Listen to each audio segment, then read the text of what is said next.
away from a well-paid job for a career in property developing can be a risky business, but doing it before you found a property to develop could be financial suicide. In July 2003, Mark Standing and Sharon Lennon did exactly that, and it was a roller coaster ride. There's only one person that looks like a fool here, mate, and it's you. I'm sorry, it is you. The question is, 18 months on, have they learnt from their mistakes? We got through 8 builders before we found anyone to do it.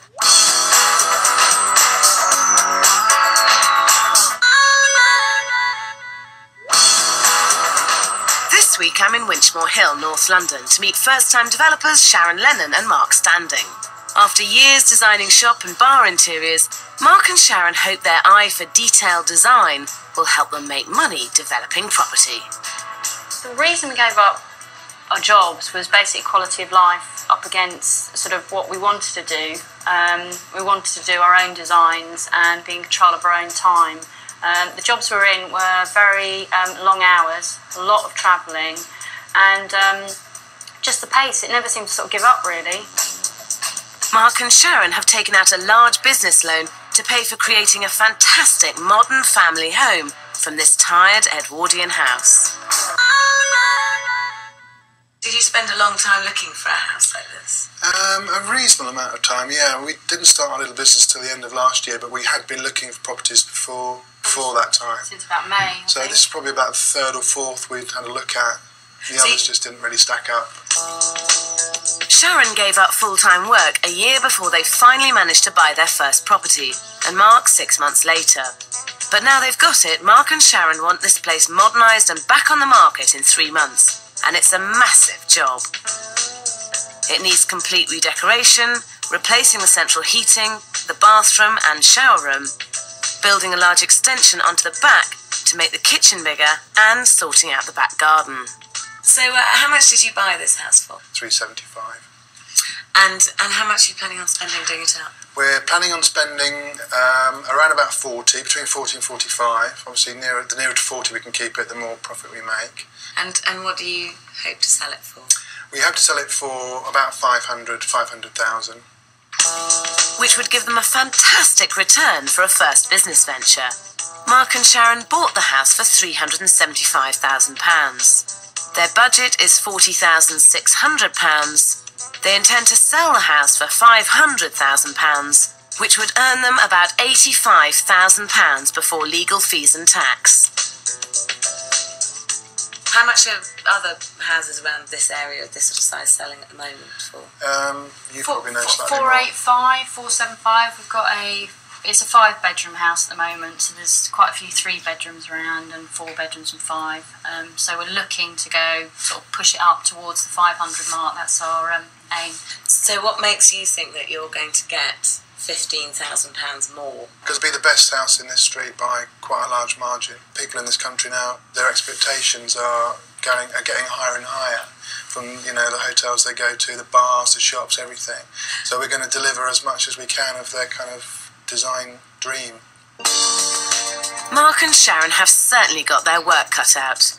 The house has hardly been touched in over 35 years and needs total modernisation. It's a large 5-bedroom property set over 2 floors. Downstairs there are 2 big reception rooms, but at the back it's a bit of a mishmash of small, outdated rooms. There's a tiny, basic kitchen with a pantry, a dining area, an outside loo and an outside shower.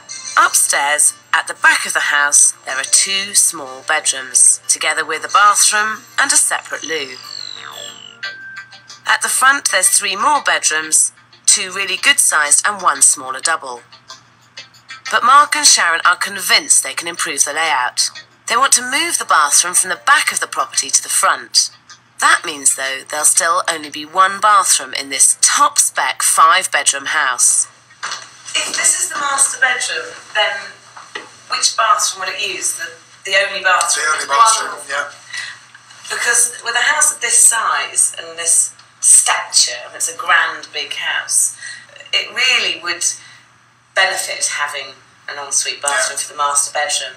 And that's really what adds a lot of value Yeah. to a house like this? We've tried very, very hard to try and squeeze an ensuite bathroom in, and it just doesn't go, basically. We can't. So we thought it'd be better to have one big, glamorous, sexy bathroom than have an ensuite which feels kind of mean and pinched and a bit squished in.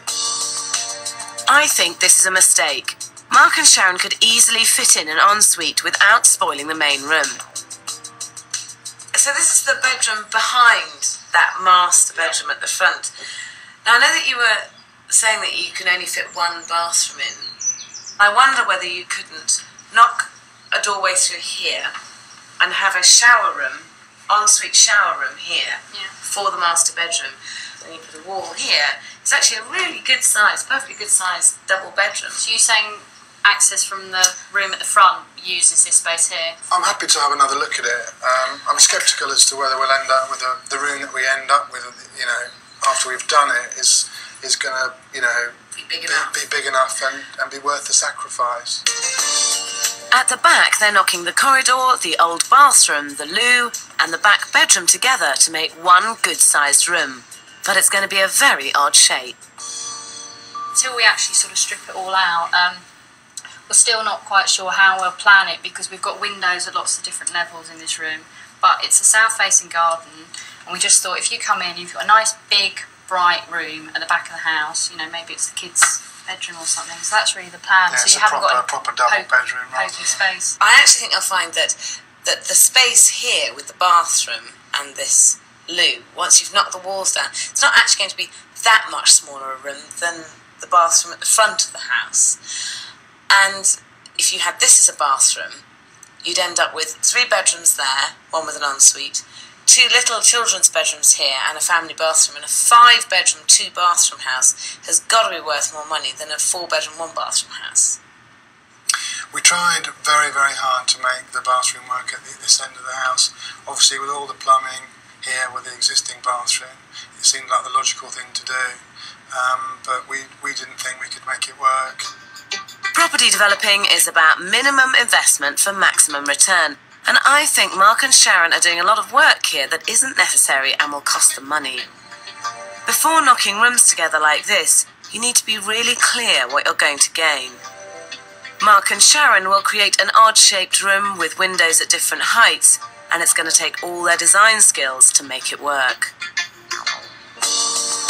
For Mark and Sharon to sell this property and get the maximum amount, it's essential they get the layout upstairs and downstairs absolutely right. At the moment downstairs, there are 2 big reception rooms.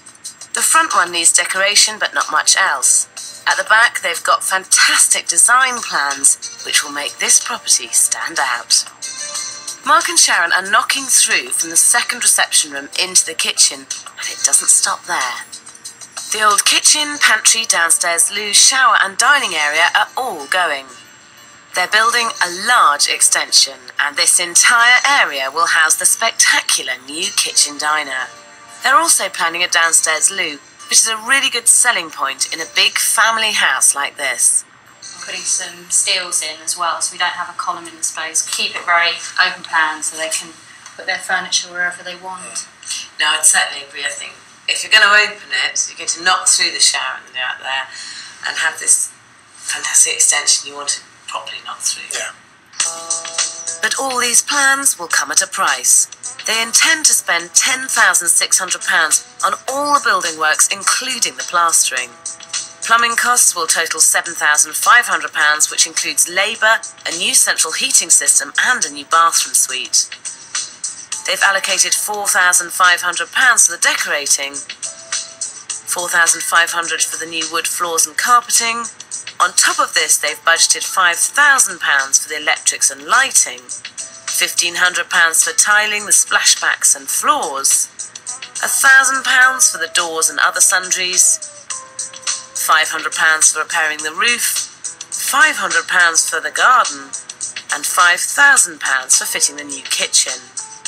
This brings their total budget to £40,600, which I don't think is enough. How much of the work are you planning on doing yourselves here? We're not planning on doing very much at all of actual kind of physical work. I mean, I'd like to get involved in some bits and pieces, but I want to kind of pick and choose what I do. So at the moment, all of the work elements are covered by some sort of contractor or another. So your budget of 40,000 is to build this extension to the rear, Yeah. and to rewire and replumb the whole house. Yeah. New kitchens, new bathrooms, new flooring, new carpets, Yeah. and do none of the work yourself. That's right. Is that realistic? £40,000? Well, all the costs tell us it is realistic. I hope so, because there's a lot to do here. And though Mark and Sharon aren't planning on doing the building work themselves, they waste no time stripping out and getting the property ready. But it's not long before their first business venture runs into trouble. This is a serious project, and I'm not happy, and I'm seriously thinking about what I'm going to do about it.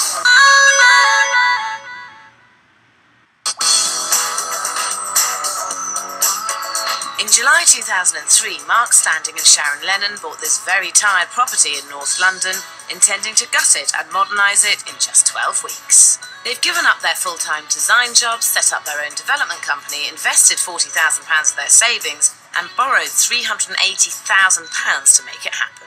We want to use this first property in Winchmore Hill as a yardstick for kind of future projects, so we're quite sort of cautious to actually get this one under our belt and see how it works, see the timing of it, see how much it costs, how long it takes, and then go from there.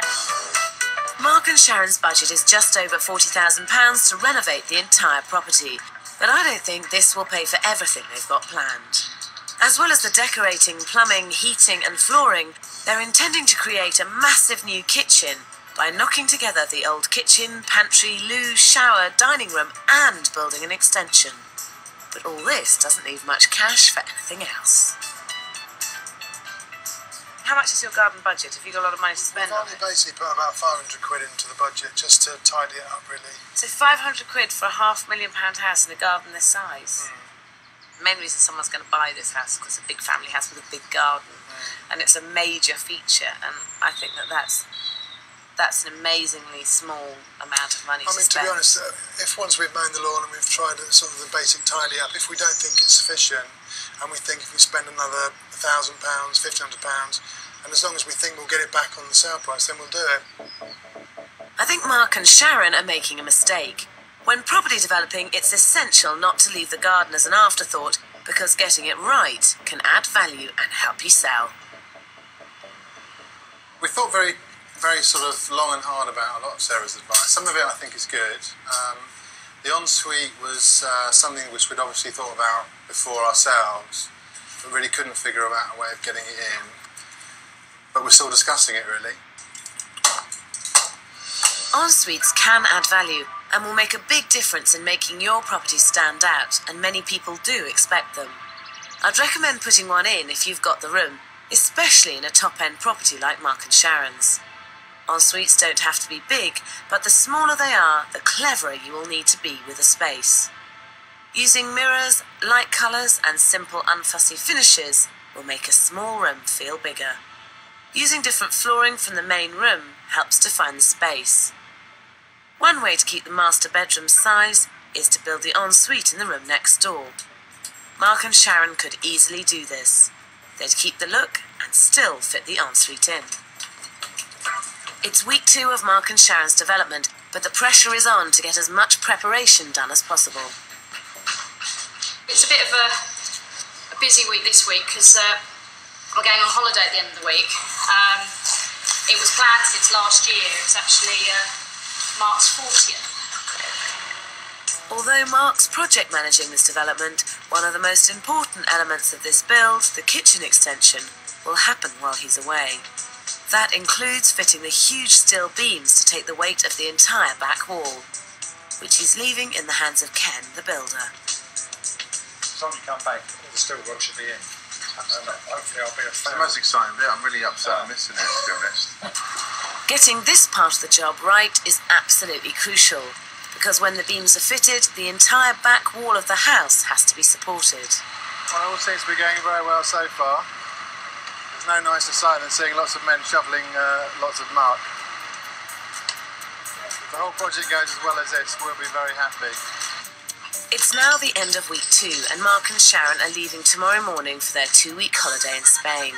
Ordinarily, it would be quite a nerve-wracking experience leaving a job unattended, but we have a client of ours who we're doing a kind of bar restaurant for, who is local and has agreed to come in and kind of babysit the job while we're away. His name is Sot, and he's got vastly more experience in building work than we have. I'm going to be calling the phone to Ken every day, making sure you're not changing steelwork designs or roof finishes. I promise you it won't cost you any extra.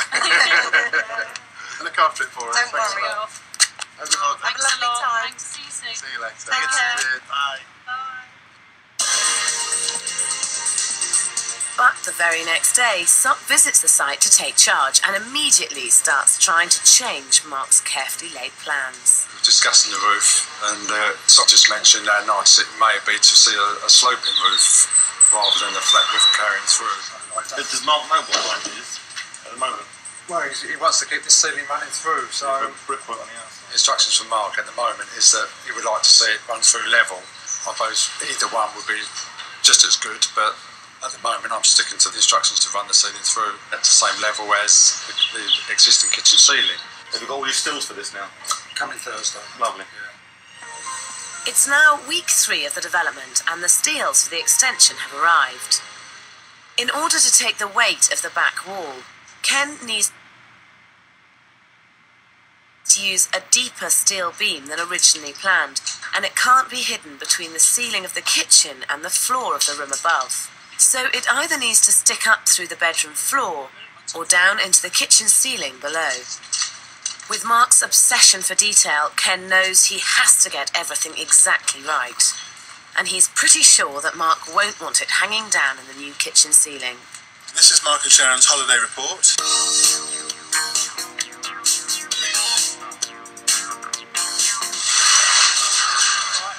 Put it down.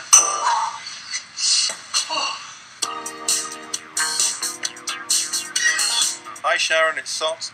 Just rang Mark and was answering the phone. You're not answering yours, so you must be having a good time. Brickwork's up. The beams are going in this afternoon. I'll talk to you later. Hopefully everyone's working very hard indeed. There'll be trouble if we get back and find that they haven't been. That's perfect. So cheers. It's my last day looking after Mark and Sharon's project. They're back tomorrow. I hope they're going to be very, very pleased. All the steel work has been done on the extension. The ceiling's nice and level. That looks very, very good. I think Ken's took his time and done a good job on it. It's looking very good, very good. Next day, Mark and Sharon are back from holiday, ready to check out the development. Not a bad size room, is it? Yeah. Odd shape, but it's bad size. Oh, we knew that. I suppose I expected it to be wider here. First I expected it to be. See a bit of an issue with the level of the steel there. What's that all about then? It's ridiculous. It'd be nice if someone told us about that, wouldn't it? How comes it's ended up higher then? That's going to be a big problem, Sharon. We'll just have to get round it, won't we? Well, Ken will have to get around it. That's stupid, isn't it? The steel beam sticks up about 6 inches above the height of the floor, which means there'll be a step in part of the room. I'm not happy. Well, no, apologies aren't accepted. Well, I can only work to what information I've been told to work to. The instructions were to run a level ceiling through this kitchen. You have a duty of care to me. I'm your client to say the consultants have got the levels wrong. I know I told you could have a level ceiling, but you can't. We've got to drop the steel down. And I'm going, well, of course we drop the steel down, because who wants to change the level on the first floor? Don't just put it in and wait till I get back. What sort of way is that to behave? I wasn't being irresponsible. You were being irresponsible, I was Ken. putting it into the information I had at the time and the instructions received. So this is not, I'm not enjoying this at all. Because it's our first project and it's a lash up. But I thought, That is a lash up. I thought I was doing correct with the information. Well, so you really genuinely thought, rather than have a step in the ceiling, that you'd have a change of floor level? You thought that was a good idea, did you? You made that value judgment, I did just you? thought there's such a big bedroom up there that it could be designed out. Oh, Ken, give us a break, mate. For Mark, the raised floor is a major problem. and although he wasn't on site to ask, he's clear whose fault it is. There's only one person that looks like a fool here, mate, and it's you. I'm sorry, it is you. Well, I don't believe that. Now, I really thought this was the start of a good relationship between you and I, but how wrong I was. Yeah, absolutely, I'm wrong. I'm so wrong with you as well, so I thought you was a fairer man than that. What do you mean fair man? All I'm asking for is a phone call. I spoke to you 3 times when I was on holiday. Yeah, but why didn't you tell me? If I thought it was a problem, I would have rang you. You don't think that's a problem? I don't think it was 30 years experience of a builder, and you don't think that's a problem, having a level change in the bedroom? I'm sorry. Well, there's no point in being sorry. But I can only work with the information I'm given. Should we look upstairs? All right, then. The bed's going to go in this sort of area. Why can't it What if this could be a kid's room? Why can't it be a... What if this was a kid's room and they want to have the bed along this wall? Well, why not make this a box then for the toys? So they can put... Ken, I'm hearing the words, but I'm not believing them. Trying things around it. No, Well, we'll be the ones that have the ideas. You build the project for us, yeah? We need a flat floor in here, and that's all there is to it. I try to think ahead and do what I thought I was told to do, based on the drawings, etc. But there you are. That's life for you. One's got to move on. So we get over the problem, and hopefully we'll be amicable at the end of the day. If he thinks he's getting another penny until this is all, until we're happy that it's back on course, he's very mistaken. We have to accept, Sharon, that we might have to get him off this job. Throwing the builder off-site partway through a development is a massive step to take, and I wouldn't recommend it unless absolutely necessary. Good builders are normally busy builders, so you may have to wait months to find someone to take over. How are you? How's it going? How's your holiday? Down legs. Yeah. And they'll usually charge you a premium to take over a half-finished job. Sometimes when things go wrong on site, which they always do, and if there's any possible way you can work with it rather than have to redo it, it's always a better option. If I really thought we could work with a change in floor level in a small bedroom like this, then we would work with it. There are other options, raising the level of the floor throughout or building a raised platform to hide the beam. But they cause other problems and none satisfy Mark's designer eye, which means the beam will have to be lowered even though doing this again means double the chance of a serious problem with the back wall. 5 weeks into the project and costs are beginning to rise. The major building work was budgeted at £10,600, but is actually costing another £4,000. And Sharon and Mark have realised that £500 for the garden simply won't be enough. I'm just marking up the lighting drawing, see if we can save a few quid on light fittings to help pay for our garden transformation. I reckon I've probably knocked out about 14 to 15 light fittings, and we knocked out a few socket outlets as well this morning, which will be a help as well. We reckon we've probably saved a good sort of 300 quid maybe. Buy some turf. In fact, getting this garden right will cost them at least 10 times that extra amount. But if they don't get everything spot on, smashing the ceiling price will be very difficult. Even with everything perfect, it won't be easy. 7 weeks into their development, the end of the major building work is now in sight, and Mark and Sharon are just about on schedule. But another problem with another tradesman threatens to put a stop to that. In the end, we had to basically stick his stuff out in the street and say, right, you're off your job, come and collect it.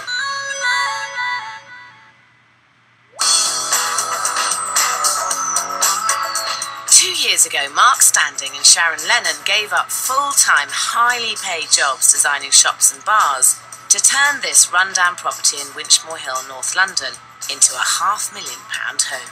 But 7 weeks into the development, costs are rising, the relationship with their builder is strained, and the huge steel beam for the extension is in the wrong place. Having now spoken to Ken about the steelwork issues pretty calmly and in a friendly manner, we're literally just going to drop the steelwork down. You could have levelled the floor out, but it's just why? Do you know what I mean? Why create problems upstairs? You know, it's no big deal having a bulkhead downstairs. No, absolutely not.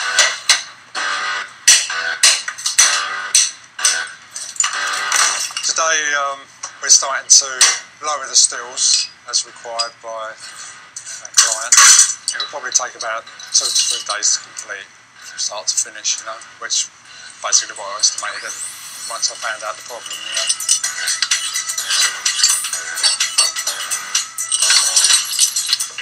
My personal opinion, and it is only my personal opinion, nothing else to do with it, I would prefer to see a nice flat ceiling through the kitchen, and then you don't really distinguish an extension. But whatever the client wants, obviously he gets.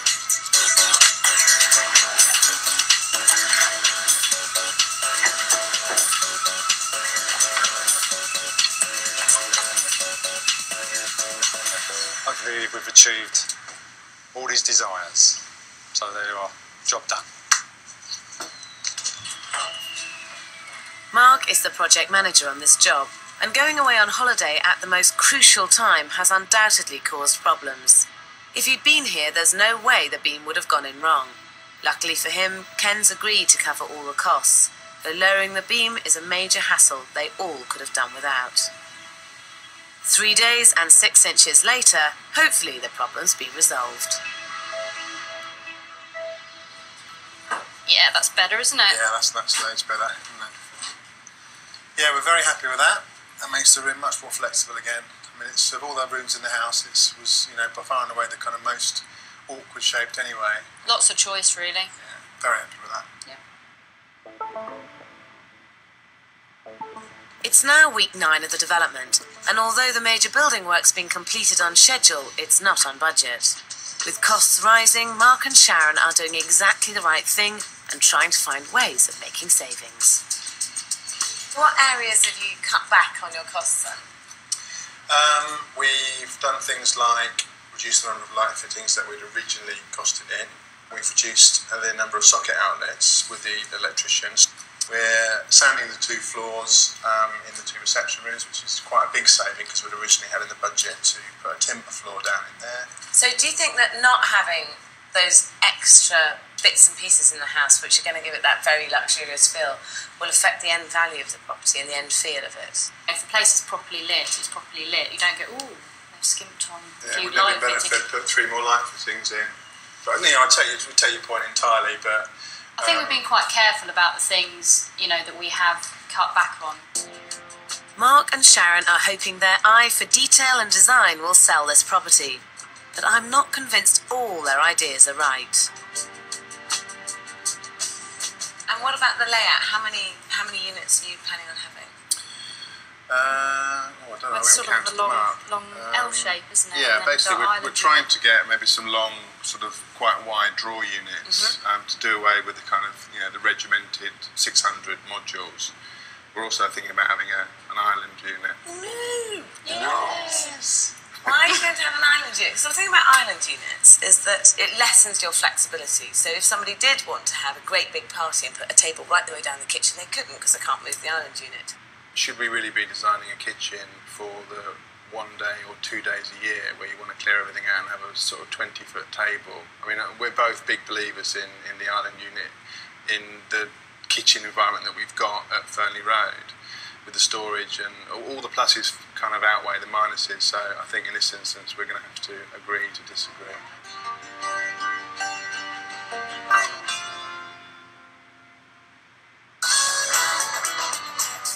Weeks in and the development is really taking shape. Downstairs, the 2 reception rooms are all but finished and the kitchen is due to go in. But there's a major hitch. The kitchen people showed up, it was the day before yesterday, and basically said that a lot of the pipework that had been in for weeks and weeks was in the wrong place or too far out or basically not correct. Enough of it either. Not enough of it. So we've had to call out an emergency plumber to get the kitchen back on track. Project managing the job means making sure that everything gets done properly at the right time. Mark and Sharon should have checked this weeks ago, but now they've got to get this done quickly and at more cost. But their problems don't stop there. The tiler started laying the kitchen floor, but he hasn't been seen in over a week. I managed to speak to him again this morning. He's going to come back tomorrow morning at 8 a.m, he promises me faithfully, to finish off at least the kitchen, and then we'll take a view as to whether we trust him sufficiently to complete the project. 8 a.m. comes, and goes, with no sign of the tiler. In the end, we had to basically stick his stuff out in the street and say, right, you're off the job, come and collect it. 2 weeks behind schedule, and with the new kitchen due tomorrow, Mark finds another tiler who costs an extra £400, but at least the job's done to Mark's satisfaction and ready for the kitchen fitters the following day.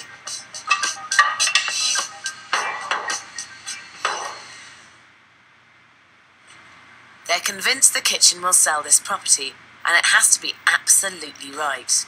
And with Sharon away again, it's down to Mark to make sure it happens. Well, that was Mark on the phone. He's supposed to be here this morning to oversee basically what I'm doing and what the kitchen fitters are doing and that, and he's been taken ill and gone to hospital. So he says he'll see us later on, but we shall see. Mark's okay, but still has to wait to be released. And that means the kitchen fitters are on their own. I don't know what unit's going to the left of that recess. Maybe it's just as well Mark's not here.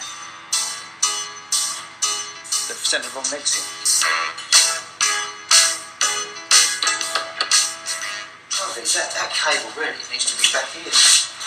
Back here somewhere. Oh dear. It's always something, isn't it?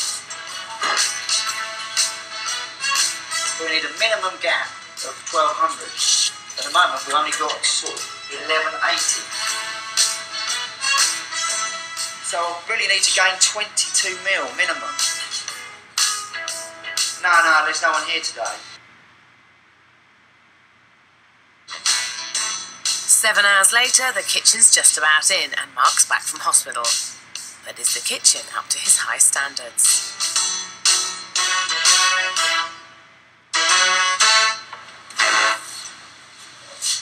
Looks fantastic. Looks absolutely fantastic. Very pleased indeed. Hello, Mother. With the kitchen in, it's time for the final push. Mark and Sharon want to catch up the lost time and so knuckle down to some hard graft.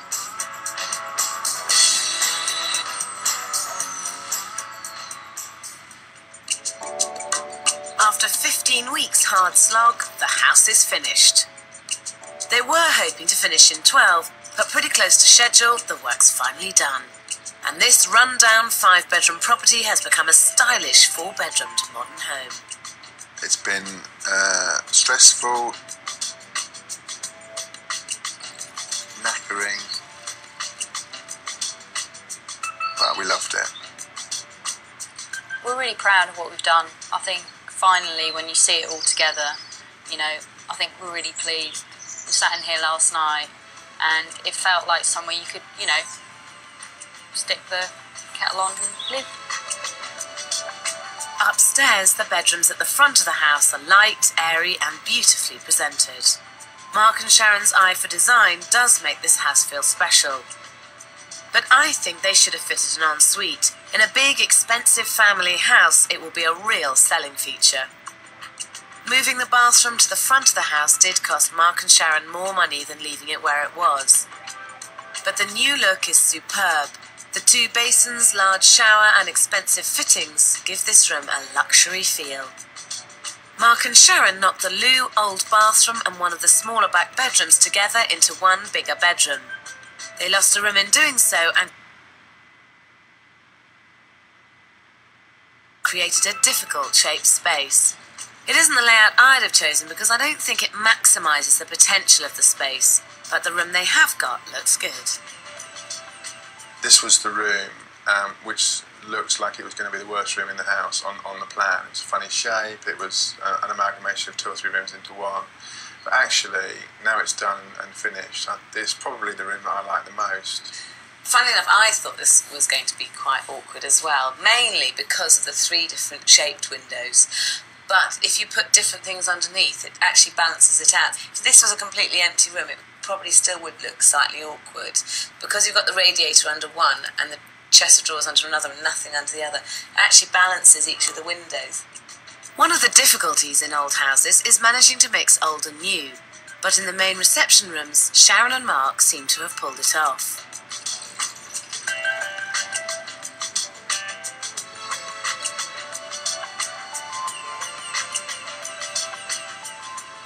But for my money, this development's biggest success is at the back of the house. Sharon and Mark demolished the mishmash of small rooms and built on a new extension to create this spectacular 24-foot kitchen. Gosh, this is lovely in here. And yeah, I see you've got an island unit in here. Yeah, sorry about that. we're stuck We went with against your that. advice. It does look great. I mean, there's no question this kitchen is a really major success. Personally, I don't like island units, but then I'm not going to buy it, so. One of the things that people sometimes don't do, which is such a shame, is not use their sight lines. And here you've maximised the sight lines. So from the front door, you can just about see right to the back of the garden. Outside, they've created a family garden with plenty of space for entertaining and playing, though it cost 8 times more than they'd allocated in their budget. This is a beautifully finished house, and it's beautifully designed, and it is flexible, so you do tick all those boxes. Blimey. But all this beauty comes at a price. Mark and Sharon did save £200 on the electrics, £1,200 on their plumbing, and £800 on the flooring by sanding the original floorboards. But everything else went up. Building works went from £10,600 to £14,550. Their decoration budget rose from £4,500 to £5,500. Problems with tiling pushed the cost from £1,500 to £1,900. The roof and sundry items went from £1,000 to £1,800. The kitchen cost £6,800, and the garden leapt from £500 to a massive £4,000. Add £6,000 in interest on the loan, legal fees and stamp duty, which come to about £21,000, and their final budget is £76,350. To be honest with you, we're not that unhappy. We spent a lot more on the garden, which we hadn't planned in originally. There was a total error on my part at the beginning that was going to bung in a few £100 to tidy it up, mow the lawn. Sharon wanted to spend money. Sarah obviously advised us to spend money in the garden, and would always now, in future, make sure that we've got plenty of money in the budget for garden, front and rear. If Mark and Sharon sell for £500,000, that will make them a before-tax profit of just over £48,500. A good return, but only half of what they expected. For Mark and Sharon to get their £85,000 profit, they need to sell the house for at least £535,000. There's only one bathroom. They could have benefited with maybe putting an ensuite in this room.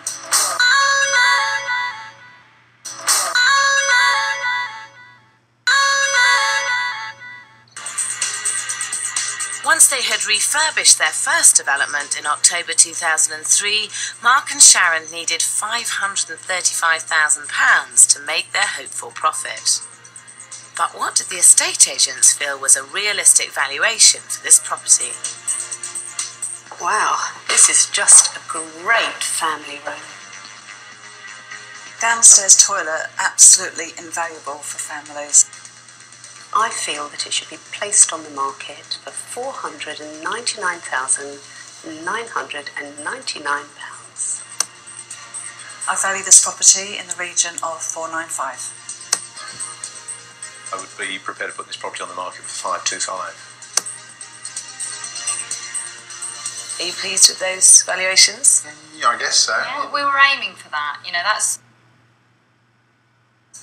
basically where we were aiming the whole time. I mean, the 525 is, you know, is great if we can get that. Now all they have to do is find someone prepared to pay that much money. Oh, this is nice and bright, isn't it? Lovely. The bathroom's a nice size, but it's just not enough for the 4 of us. We definitely need an ensuite. They've done a fantastic job, and it's a really nice house. Great. I think it would be well worth the second viewing, don't you? Would you do another development? Has this fired your imagination, or has it put you off? No, not at all. It hasn't put definitely. us off at all. It's been a very, very steep learning curve. There's no doubt that Mark and Sharon took a big risk with their first development, giving up their jobs before they had a property to develop and having to break the ceiling price on the road just to make a profit. But the gamble paid off, and in October 2003, Mark and Sharon sold their first development for their full asking price of £535,000. The quick sale gave them the confidence and the cash flow to commit to property number 2, which they'd already spotted a few roads away in an even smarter bit of Winchmore Hill. We hadn't finished Fernley. We saw this and we were like, we have to have this. I mean, it was instant. It was like, how do we get this? Mark and Sharon certainly have given themselves a challenge. The property is completely unmodernised.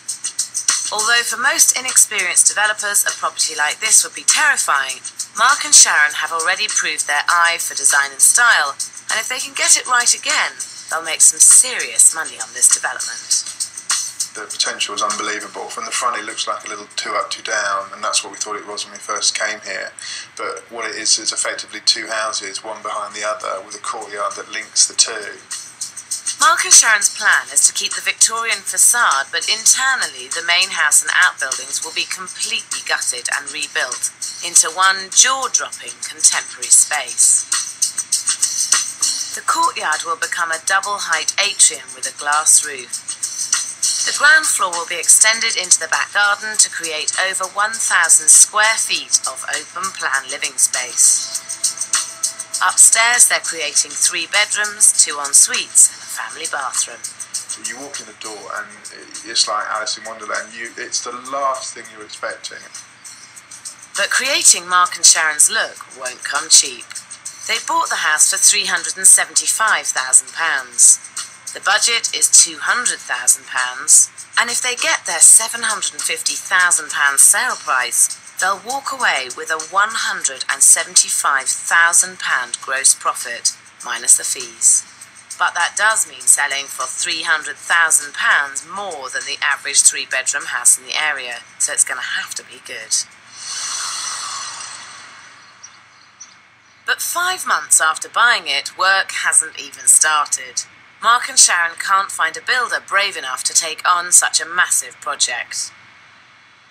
Will I ring that other crowd and see if we've got a price?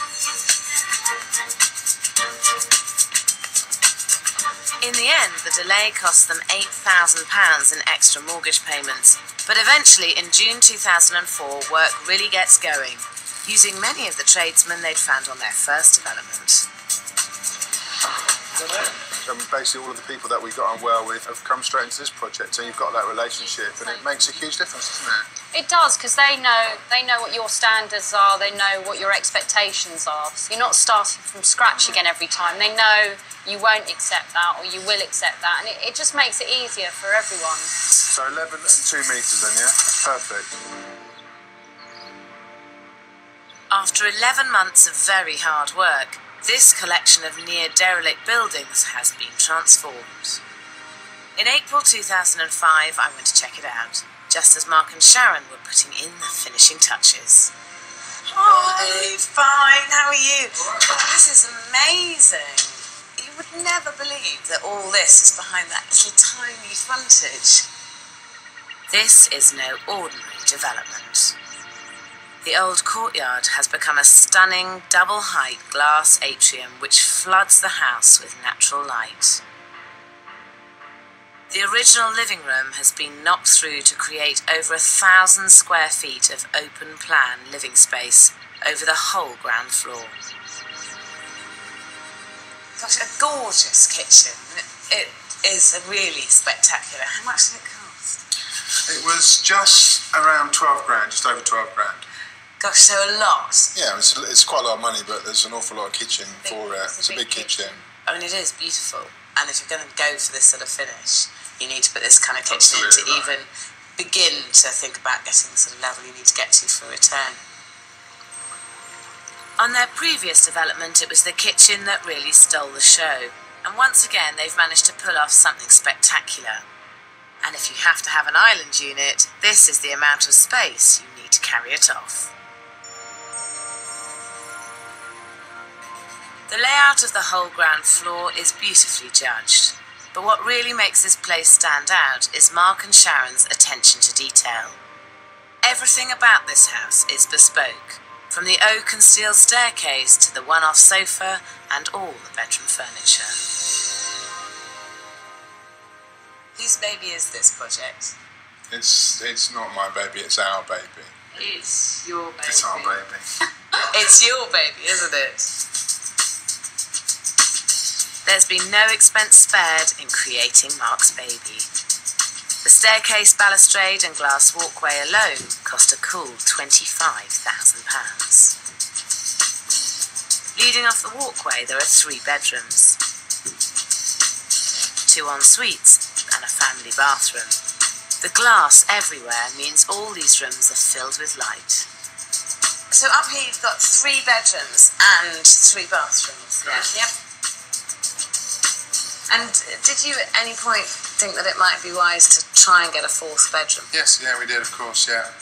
We had the space to get one in, but we decided that we would just create like an open plan, study, officey type area. And if they wanted to kind of enclose it and create a little bedroom, they could do. Nothing really about this development is safe, but it would have been safer to try and get a 4th bedroom in terms of your resale price. A lot of people have computers, work from home, and, you know, have a laptop. It's quite nice. If you've got such a lovely double height space, it's like, why be in the smallest box room in the house? Now I've got an open plan study upstairs in my own home, and I thought it was a really good idea at the time, but it really drives me nuts because you're disturbed by anything that goes on in the house. You are disturbed by it. It's quite difficult to work in. For working at home more than very occasionally, an open plan study really isn't ideal and can't be used as a 4th bedroom. But overall the house looks fantastic, as does the garden, which Mark and Sharon have properly budgeted for this time. But the most impressive thing about this development is that they bought it in £35,000 under budget. If they can sell it at £750,000, they'll make a staggering £210,000 profit. And clearly this has got an awful lot more to offer, an awful lot more square footage than a 3-bedroom standard house. But 3-bedroom houses in this area do sell for £450,000, so this is nearly double. But it'd be 3 bedrooms, it would be half the square footage, it would be 1 bathroom. All my point is that you have gone out on a limb creating this, and it is a niche buyer and a niche market, and that is a punt. Yeah, and you, fingers crossed, might get a buyer. We always knew it wasn't a wide market we were aiming at, but for the spec we wanted to do and the space we wanted to create, we think there's a buyer out there. When we first started to do this, we thought we'd be doing maybe 2 or 3 a year and earning 20, 30, 40 grand on each one. But actually, that's a really tough way of doing it. And that's, you know, we realised actually after the last one that it was actually much better to do one project and actually get more profit from the one project. Because it's as easy to do a big project as a little project. It's still bathrooms, plumbing, all the stuff that you have on a little project, you have on a big project. Mark and Sharon are now hoping that their final sale price will be closer to £800,000. There's no doubt that Mark and Sharon's latest development is beautiful, but the risks are high, as they've now got to find someone who will buy into their vision at the premium they need. Next week I'm back in Earl's Court to see if Martin Sutherland's still refusing to listen to good advice. And the estate agent said to me, I'll just give it a lick of paint and rent it out to whoever wants it. And why didn't you do that? I don't know.